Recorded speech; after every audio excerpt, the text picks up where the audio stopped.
Seems we'll just spend about 5 minutes on the weekend and then we'll move into State of Origin because there wasn't really much to talk about over the course of the weekend with only the 5 games. I will say, though, the Warriors losing that game, that to me almost puts a line through them for the season. You can't go losing that game against the Broncos team missing probably 4 out of their top 5 players. Yeah, 100%, mate. I agree. I haven't been sold by the Warriors at all during the year. Even Magic Round, a lot of people spoke about them being that Warriors-Penrith game being the game of the weekend. I didn't think it was. I thought Penrith were horrible that day and Warriors still couldn't get them. Yeah, I agree. I think they're gone. It was set up for them. Broncos were missing basically their whole forward pack. And I know, I saw the rubbish on Saturday about the baby Broncos getting the job done. It wasn't a baby Broncos. There was a lot of experience there. Yep. But Warriors, they should have beat them. Yeah, absolutely. Just looking out of the top 8 at the moment, Warriors now sit in 8th spot. You've got Manly coming. Oh, we'll touch on the Manly game. I didn't think Manly were really any chance to win that game yesterday. Tom, Jake, DC all out was going to be very hard to score points. Alloy, half. Yep. Half. And the points they did score, a couple of long-range efforts. I will say, though, I thought Josh Schuster was particularly good. Now, when one team only has really 1 point of attack, and that's what they had, you can't really depend on Lachlan Croker for too much creativity out of dummy half. He's solid, but he's not going to provide you much. They just had to load up on Schuster, didn't exactly. they? Yeah. And for him to have the impact he did, I thought there was some really encouraging signs. Yeah, definitely. I think you put both Trbojeviches and DCE with him, and I think he's got a lot of upside. Hey, he's a very classy player. John struggled yesterday, and I don't know if you could never expect much out of Arthur. He'd been there. I think he'd done 2 training sessions with him. So, I wasn't shocked when Johns got hooked and Arthur came on, but I didn't think it was going to change too much. Manly just found a way to. They were quite gutsy, weren't they? They just stayed in the fight long enough to give themselves a chance, and that 10 in the bin. I don't know. I think it was pretty ordinary, actually. Yeah. I will say, though, they are starting to get some pieces there at Manly that I think they can push them into the top 8. So Saab coming back obviously helps out a lot. He's an X-factor player, brings a lot. I do think that there's enough there for them to make the 8 at the end of the year and really trouble some teams. Yeah, I do too. I think providing those key 3 blokes we spoke about, the Trbojeviches and DCE, providing they're fit, I think they make the 8. They can go on a bit of a run and win enough games. Yeah, absolutely. We'll move on to State of Origin because there's nothing much. You don't want to talk about Para winning? Not really. Sure? Okay, no, just checking. They are coming 2 points out of the 8. With their 3rd grade forward pack, and they still won. 2 points out of the 8. Before we move on, the ladder is frustrating the hell out of me. Oh, it's awful. It buys with the 2 points. Because you can't even say give everyone their 6 points for the buys because of the way it's set up. Some teams have had 2 buys, some have had none. Yeah, it's really tough to get a read on where the ladder is sitting. It's a little bit misleading, isn't it? It is, and 2nd through to 7th, all on 16 points. That's right. I will say, though, I think 6 out of the top 8 are locked in. I think you can put them in pen to make the final 8 at the end of the year. The current top 4, I think, they have to make the 8. So you've got, I think, Broncos, Penrith, Sharks, Rabbitohs, Storm, and the Raiders. I think they're all Raiders. Yeah, you got it. You've nailed it. There's a good team there. Yeah, there is. I don't know if it's a good team. There's a top 8 team there. It's good enough. No, I'm with you, mate. They're pretty good, aren't they? Yeah. And it's coincided with the run that they've gone on is when Croker came back into the side. Yep. A mate of mine is a fanatical Raiders fan, and he wanted Croker to be dropped years ago, and I just couldn't work out what he was saying. Like, for mine, Croker adds a little bit in attack, he adds a little bit in defence. He's not elite at anything, but he's bloody good at every single thing that he does. He's elite goal kicker. Oh, he is, yeah. So you're going up in 6s every time. How much would the Dragons like to be going up in 6s? Well, they're probably 50% with their win-loss if they've got a decent goal kicker, aren't they? Exactly. We'll move on to State of Origin. Big news of the day, Latrell Mitchell coming out of State of Origin. I wrote an article this morning on Latrell and the reason why Dane Gagai was dropped, and the fact that Billy's seen this. He's seen this movie before with Will Chambers at the end of his career, be dominated by Latrell at State of Origin level. Yep. And he didn't want to go through it again. And then just as I hit send on that article to the paper, Latrell pulls himself out. So thanks very much for that, Latrell. But he was the one guy I was scared of as a Queensland supporter. Well, their centres, Latrell and Turbo, they both scare me. Yep. Because they can turn a game in the space of 5 minutes, can't they? Yep. It's a big loss. I mean, I cop a lot of stick from mates around Origin time because I still look at it for what it is. I love the contest. Obviously, I love Queensland. I go for Queensland, but I'm never just going to tip Queensland because I'm a Queenslander and I love Queensland. I like to sit back and have a look at the sides and, really weigh up who I think's going to win. And I thought New South Wales probably had a better side. And if both teams played the best that they could, my tip would have been New South Wales to get home in a tight one. Latrell not playing changes that. You had Stephen Crichton rated as your number one centre. He comes into the team now. But that's only because we weren't allowed to have Latrell and Turbo. That's there. right. Yep. And I was just going to say, but Latrell's a different level. Yeah. So there is a bit of rumour going around that they are going to swap Holmes and the Hammer. So Holmes naturally attacks on the left side. Yep. So he would come over to the right. So he would be up against Stephen Crichton and the Hammer would be up against Tom. Yep. I actually don't mind that. We've seen the Hammer go up against Tom in Origin before. Yep. And he did pretty well. Your thoughts on that? Oh, I don't think it really matters. 6 and much? Yeah. Half a dozen of the other? I know Holmes has been there for 18 months now, nearly 2 years. He's not a natural centre. Hammer's not a natural centre. Neither's Tom. So it's just 3 good footy players. Get them out on the field and let them have a crack. Let's take a look at this game. How did New South Wales win this game? Well, Cleary. The thing that Cleary will do is there's question marks over Cobbo and Walsh's errors. Both of them are elite with the footy. Walsh has just got that X factor, blinding speed. He can create something out of nothing, but they both have got an error in them. And if anyone's going to expose it, it's going to be Cleary with his kicking game. And conversely, from a Queensland perspective, I don't think it takes a rocket scientist to realise that they want to bash the front door down. Yeah, that's right. They've got to win the middle.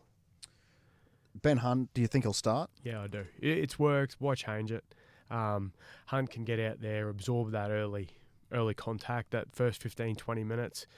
Grant can come on and it's going to open up for him because he's so dangerous out of dummy half. He's quick. He's quick between the ears and any tired players that are floating around for New South Wales, he's going to target. But it is going to be interesting what New South Wales do with their pack and the way they use Cam Murray and Isaiah Yeo because they're both locks. I think Murray will start on an edge. Anything could happen, but it wouldn't surprise me if Murray plays a bit of prop during the game. I agree. And New South Wales, even with no Latrell, they'll want to spread the ball early, won't they? Yeah. Get it out to Tom and even Stephen Crichton as well. Queensland won't be doing much of that at all, you wouldn't think. At least for the first half. You wouldn't think to start with. I think Queensland are going to have to try and go through, like you said, smash the front door down and get on the front foot, get some ascendancy. And that's why New South Wales have picked Pangai Jr. to take him on early.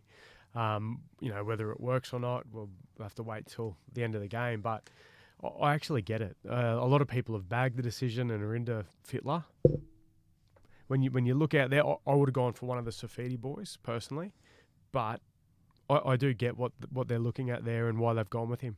When you look at these two sides, this is the first time in a long time I would be pretty confident in saying that I think Queensland's got a better pack than New South Wales. Yep. And the fact that we will talk about selections just quickly. I was really stunned Christian Welch didn't get a start. We didn't do a podcast last week, so we didn't get to talk about selections, but I would have Welch in over Cotter or Arrow any day of the week. I would have had him if it was down to those three.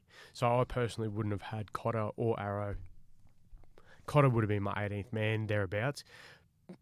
But if it was down to those three, I'm with you, mate. Welsh would have been 100% one of the first people I picked. Why do you think they haven't gone in that direction and they've gone with Cotter and Arrow? Because it can't be an age thing because Arrow and Welch aren't that apart. Arrow provides a little bit of versatility because he does play on the edge every now and again for South, so that's possibly why they've gone that way.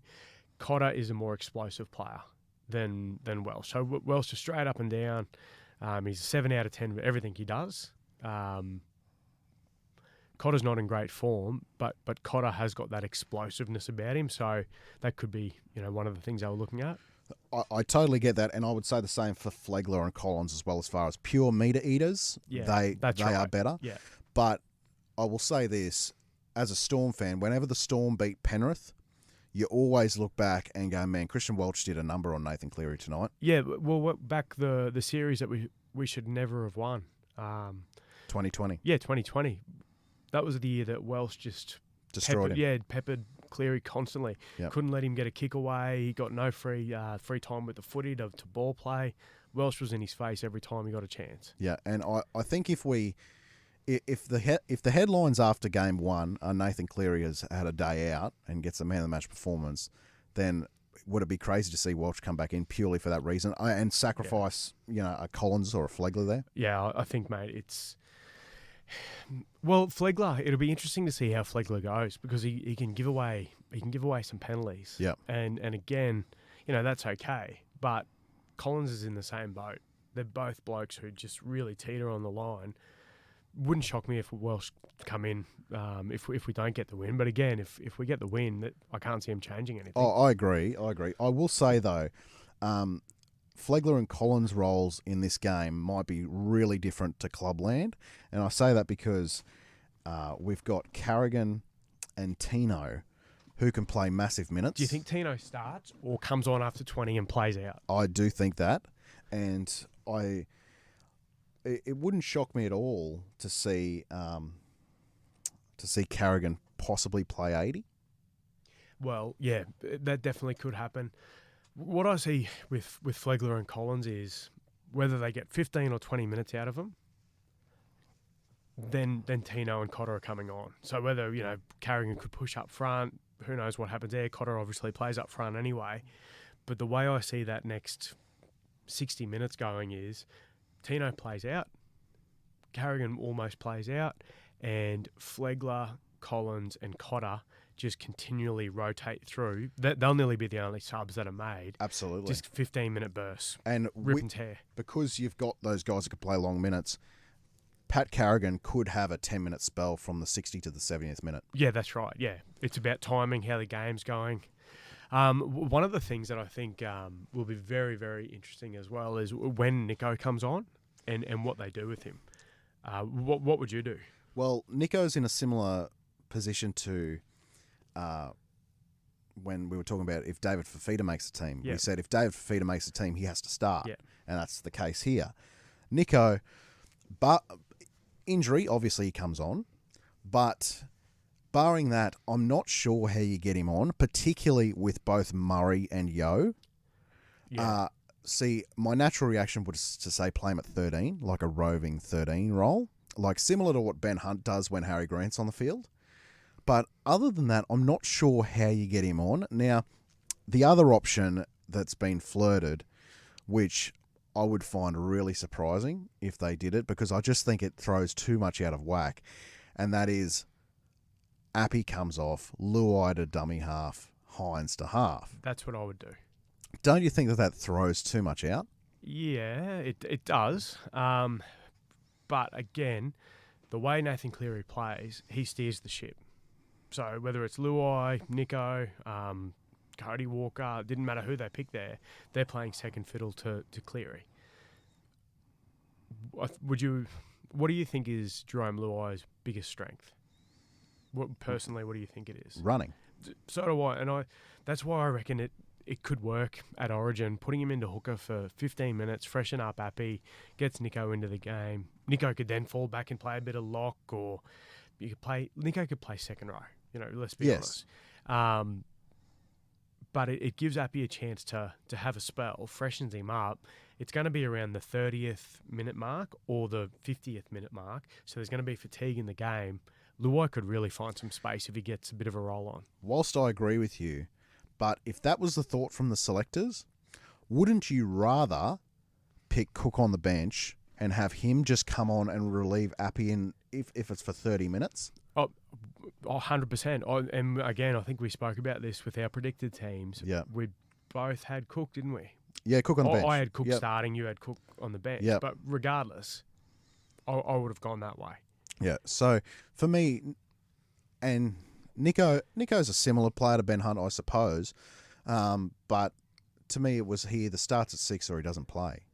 Yeah, and that's, Hunt really has adapted well to playing hooker at Origin level, hasn't he? Because what we're doing there, and I suppose what New South Wales are doing with the centres that they had originally picked, they've gone, you know what, who is our best 17 players we've got in the state, in our opinion? Let's just find a spot for them. And for years, it's happened for years. I mean, New South Wales used to do it when they had Andrew Johns at 9. And I know a lot of people, especially north of the border, like to stick the boot into Johns around Origin time and, make out that he wasn't picked at half and Kamali was picked over him. But you watch over the next few days when all these old Origin games are being played on Fox, if you watch any of those ones where he was named at 9, he's playing hooker and half. Yes. It's some phenomenal performances. And Hunt doesn't have to do that because we've got Cherry Evans there. Hunt can just concentrate on playing hooker. And like Johns, their body type adapts to it so well. One thing Queensland doesn't have is Kurt Capewell. Now, even though it's probably warranted, the ability for Kurt Capewell to play centre will be missed if there's an injury. If an outside back goes down, what's the reshuffle there? Now, you could move Munster to the centre, but I feel like you then miss a genuine, your best weapon. Yeah, I don't disagree, but Munster he's played for the Kangaroos in the centres. Yeah. So he'd be the man that I'd move because Munster's job is going to be just react and run, DCE steering the ship. They could make that work in a number of different ways. I think Fafita could push out into the centres if he had to. I've always, when Titans were struggling at the end of last year, I floated the idea that Dave Fafita should actually be moved to centre just to try it. Yep. Obviously not now. It's good that they didn't do that though, isn't it? Because of how well he's going at the moment. If they did that last year with him, it would have been them conceding, well, you know what, let's adapt for him and just push him around somewhere where it might make him better. Yep. Whereas they've gone with the approach, well, if you want to be our starting second row, which is the position that you play, you got to work hard and show us. Yeah. And he has. Yeah. In saying that, push come to shove, you could chuck him out wide. Yeah, I reckon you could, for sure. You could probably move Gilbert. I know it might sound a bit strange, but Gilbert to me looks like a bloke that could easily be pushed out in the centres for a 10-15 minute block. Yep. Tom Dearden is religiously named at 18th man for Queensland. Why is that? Because Tom Dearden will be our next halfback and for a long time. I agree. And with Cherry Evans, it's probably closer rather than later that he's in there. I'm not saying form wise. I'm just saying pure age wise. Yeah. And at some stage when Manly are paying 1.2 million or whatever they're paying for him, they may even have that discussion with him as like, mate, we're paying all this money for you. They wouldn't pitch it like that, but when's the finish line for you? When's Origin finishing up? The back three for New South Wales is so crucial. So James Tedesco, Brian To'o, Josh Addo-Carr. Now, more so Tedesco and To'o, but they're two of the best meter eaters that we've seen. Yeah, they are. Coming out of trouble. That's why we've gone with Murray Tuolangi as well, just because of the meters he can get off our own line. I like that selection. What's key for particularly Cherry Evans and Hunt, I suppose, when he's out there at dummy half, as far as a kicking game goes? How do you limit that? Because if we wake up the next day and you just read the stat line and To'o's got 250 metres, Tedesco's got 280, I'd have a fair wager as to who's won the game. Yeah, that's right. I think if they can't find grass, so if they're, we're not kicking on the front foot and we're not putting ourselves in a position where we can, find the grass with our kicks, they're going to have to try and kick it on the full to Toto and make sure that kick chase is there just as he takes it. We can't let him get a wind up, and he cannot be taking that play 2, play 3. Because as soon as that happens, that's when you see him for New South Wales and Penrith get that roll on, and all of a sudden they're on the 35, the 40 metre mark, and they're putting an attacking kick in themselves. Yeah, absolutely. Reece Walsh gets the nod over Ponga. Would you have gone that way? No, we discussed it. I would have gone Ponga, but he is an unbelievable form, and Yep. We wake up on Thursday morning and Reece Walsh could easily be man of the match. Yeah, easily. What are the keys for Queensland that you look at here? It's a big pack. There's potential for it to be a very simple game plan by Queensland. Just, hey, high completions and let Walsh and Munster out the back do some magic. Just as long as you can get those high completion rates, then Queensland should be able to move down the field not easily, but pretty well. Yeah, we should be able to move down the field well. I think it's one of those games where Queensland just needs to complete their sets, stay in it for as long as they can, and then things happen. And it always does. You know that Munster's going to create opportunities. Harry Grant will create some opportunities around the ruck. Reece Walsh on debut, we can't expect miracles from him. But there's a chance that he's going to, at some stage during the game, he's going to create an opportunity for himself or someone. And with Hammer, the way he's done all year for Redcliffe, also the Dolphins, he is that quick. He creates opportunities just from pure speed. So that kick chase, someone makes half a break, you're looking for Hammer. That's one thing that really encourages me about Queensland. Any half break by our back rowers in particular, and Fafita can do that. Yeah, we've got probably the first and third fastest players at centre. As you're talking about that, I'm just having a think. I don't know if I can, because I was looking at the New South Wales team thinking, is there anyone that could do that there? There's 3 blokes straight off the top of my head that could finish from anywhere. Teddy, Travojevic and Addo-Carr. Then we've got Walsh, Hammer, Cobbo. If there's half a break, those 3 blokes are gone. Well, the Hammer's probably the fastest player on the field. Yes. And I'd probably put Josh Addo-Carr at second and then Holmes at 3. Holmes off the mark. Yeah. I'm not sure Holmes is as quick over 40, 50. He doesn't seem to finish off tries as much as what he used to. Yeah. But he still explodes into space. Yeah. Over 20 metres. He's probably one of the quickest in the game. Yeah. And so is Walsh. Like, Walsh is at top speed in about 3 steps. Yeah, absolutely. Do you see any weaknesses in the New South Wales team that they're going to be able to pinpoint in attack? Where do you think they're going to go? So, as far as Queensland attacking certain parts of the field, yeah, the best thing I think Queensland can look forward to if it's tied or Queensland have a lead at half time, I'm really confident of Queensland winning. Yeah, because if Tino and Carrigan can play big minutes like we think is going to happen, and they can keep a fresh Flegler Collins going, then Harry Grant's going to be able to get movement out of the ruck and be able to get that roll on and then get out a dummy half and create opportunities like that. Last year, Queensland had 5 or 6 blown tries in the series of Hunt and Grant getting out and just like a failed pass at the end or the pass the wrong way. I remember one time Hunt didn't pass back on the inside to Cherry Evans and went outside and he got caught. That's right, yeah, and he was away. I reckon that's another reason why the New South Wales have gone with a couple of those blokes in the pack that they have this time as well. Pango Jr. is just a little bit quicker, a little bit more explosive. Yes, he can be lazy, but he's a bit quicker and can probably fill that space a bit better than what the Safidi boys could. So around the ruck, definitely,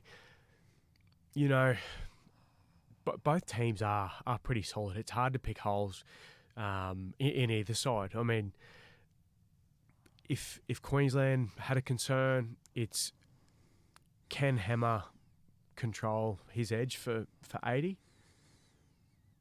New South Wales, can they control Hunt and Grant around the ruck? Knowing that both teams have got blokes, Munster being number 1, that it does not matter what's happening in the game, how set a defensive line is, he can just create something. And whether he scores a try himself or create a try for someone. This is a big series for James Tedesco, isn't it? The Roosters aren't going great. That's what worries me a little bit. But I would say, though, he's a reason for it. His form's certainly not what it has been over the past couple of years. Now, I'm not saying he's the total problem, and I'm certainly not ruling him off giving us a hiding on Wednesday night. But this is a big series for him, I feel. Yeah, I think his form is more about the Roosters than him. They're terrible. They really, like, for a Roosters team, they're not the worst team in the comp. They're not even in the worst 5 or 6 teams in the comp. But for a team that was competition favourites, the equal talent that they've got there, it's awful the way they're playing. So it's probably an opportunity, and we've seen it in the past for New South Wales and Queensland. Blokes coming on the back of poor club form or a club team not going that well. It's a chance for them to freshen up, new environment, new people around them. Good memories get brought back when you walk into camp and you've had some success with someone. So that's, Teddy could have a blinder. Yeah, he could. We'll move on to our top 5 to finish it off. Top 5 5/8s this week. I don't think we'll have too much argument at number 1, but after that it might get a little bit crazy after that. So number 1 for me is Munster. He's number 1, clear number 1. Clear number 1. Number 2 for me, and it's funny. If you asked me at the start of the year, he definitely would have been in the list, but now I think he's been so good the past month in particular, is Jerome Luai. Yeah, he's my number 2. Yeah, okay, perfect. So number 3, who you got? Dylan Brown. Dylan Brown. Yeah. Okay, I've got, purely for the fact it would be crazy if he didn't make one of these lists, is Joey Manu. Because I feel if we leave him out of one of these lists, it's just sacrilege. So Joey Manu makes the list. Whether or not he's the best 5'8" or not, I don't know. But I had to have him in the list. Joey Manu is. Would it be bizarre to say he could be one of the top 5 players in the comp, but not make any of my top 5 lists? Yes, that's the problem I had. Just because he's not playing anywhere enough, he's injured. Yeah. But Joey Manu, just as a player, yeah, I get it. I feel he's better than 4 and 5. Yeah, and I'd have to sit down and have a really hard think about it, but he would definitely be in my top 10 players in the comp. Yeah. Maybe push for top 5, but definitely top 10. But yeah, he's not going to show up in any of my lists. Yeah. Number 4. Number 4 is Dearden. Yeah. Even though I think he's a halfback, he wears number 6. Yeah. I've got Dearden at 5. Okay. We'll talk about him in a sec, but I've got Walker at 4. Well, I've got Walker at 5. Okay. All right. So the difference is Manu and Brown. And you know what? Brown was my 6. So that's fine.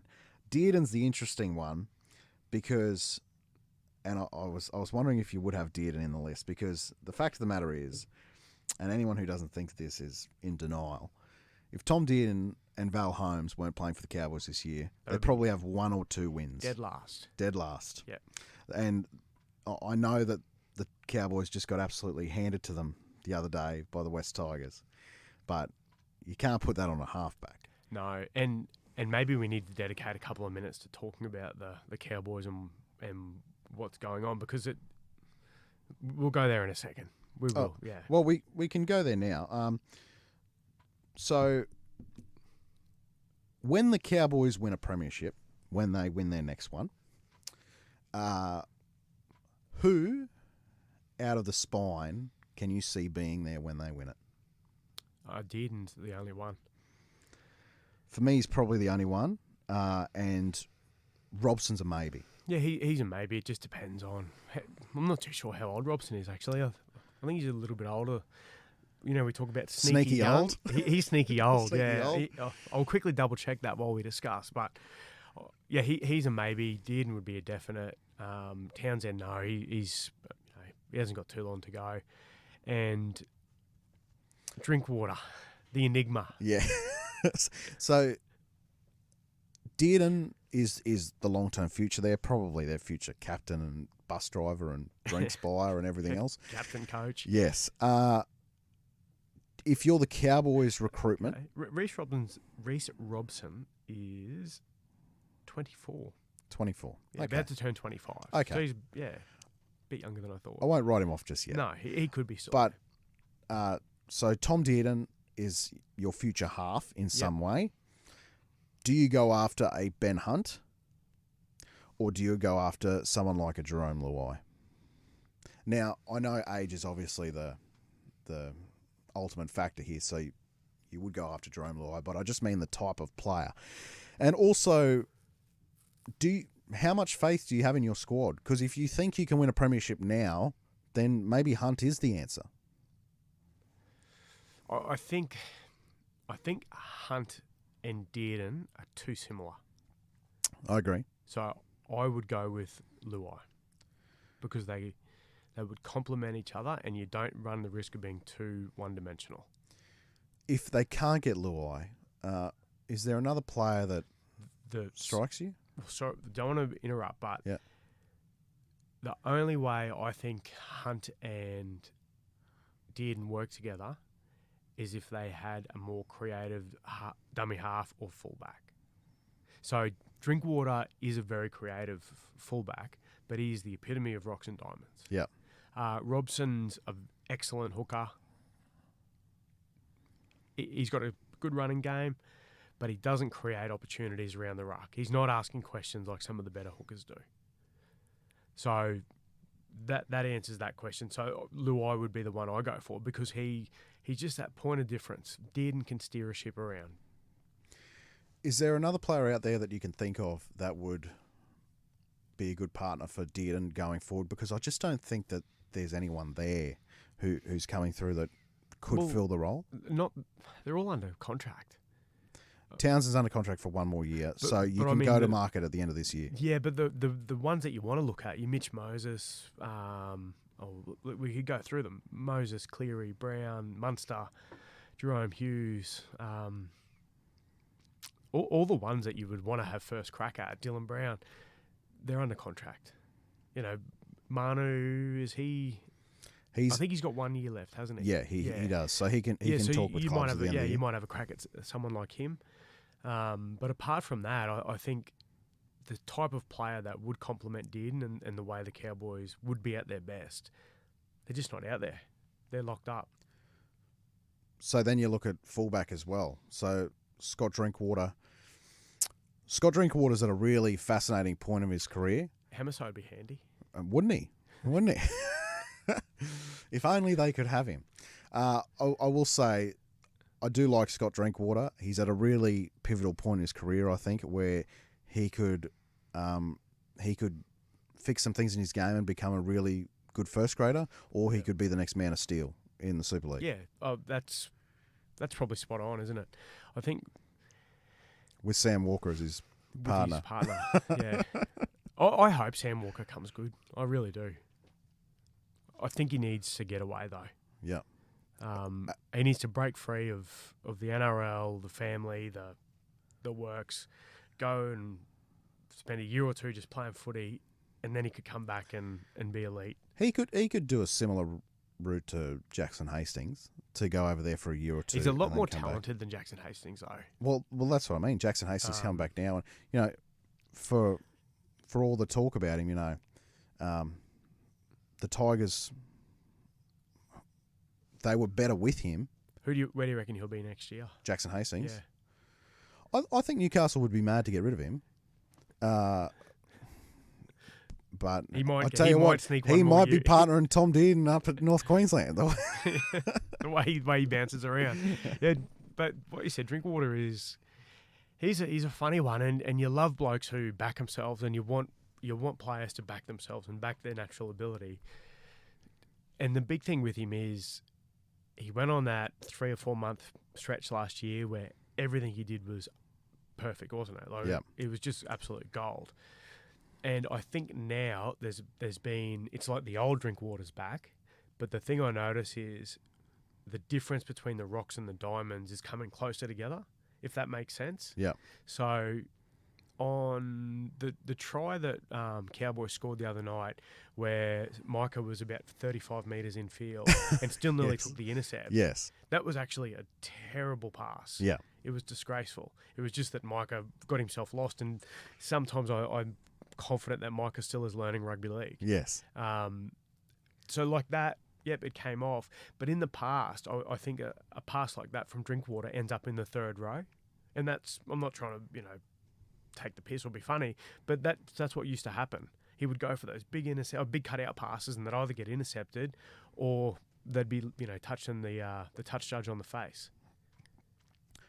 Are you concerned from a Cowboys perspective about the Tamalolo contract? Because now He wouldn't have long to go, would he? he's got 3? I think after this year he's got 4 years. Okay. It's definitely 3 after this year, but I think it could be 4 because I think it runs out in 27. No, he's great. You'd rather have him than not. And if you've got to pay a few extra bucks to have him, well, so be it. You just got to develop a couple of young blokes for a year or two to make up that discrepancy. There is the argument, and this is the argument I would say, is that he paid for himself already with those for sure. years earlier. Yeah. I think he burned himself out a bit too. I agree. There was that 4-year stretch there where I thought he was the best forward that we've ever seen.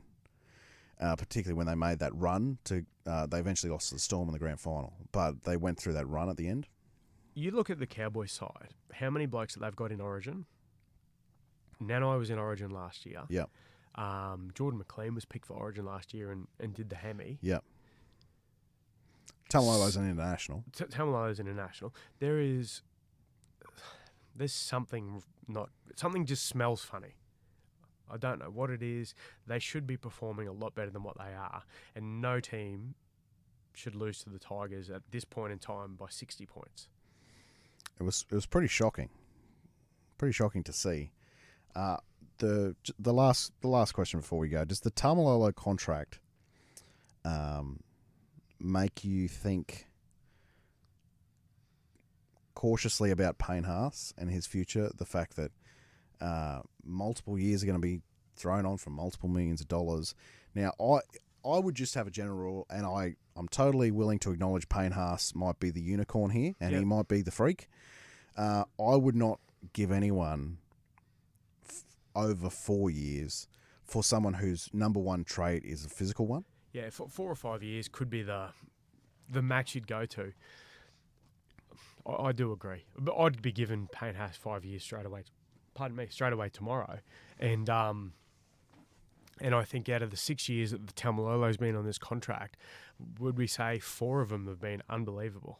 He's earned his wage and some. In 4 of those years, he had one off year, and this year's to be determined. At the moment, it's tracking to be an okay year, not a good one. But again, there's still half a season to go. Cowboys could go on a run, and they're good enough on paper. They're a good enough team to win 8 from 10. They win a couple, and all of a sudden they're up and about, and they're away, and you get momentum, and blokes have got confidence.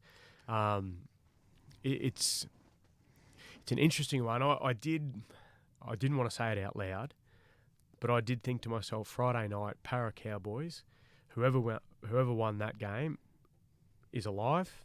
Whoever lost that game could be just about done for the year. Yeah. Because it's too hard to make up games. It's too hard, and you see it all the time.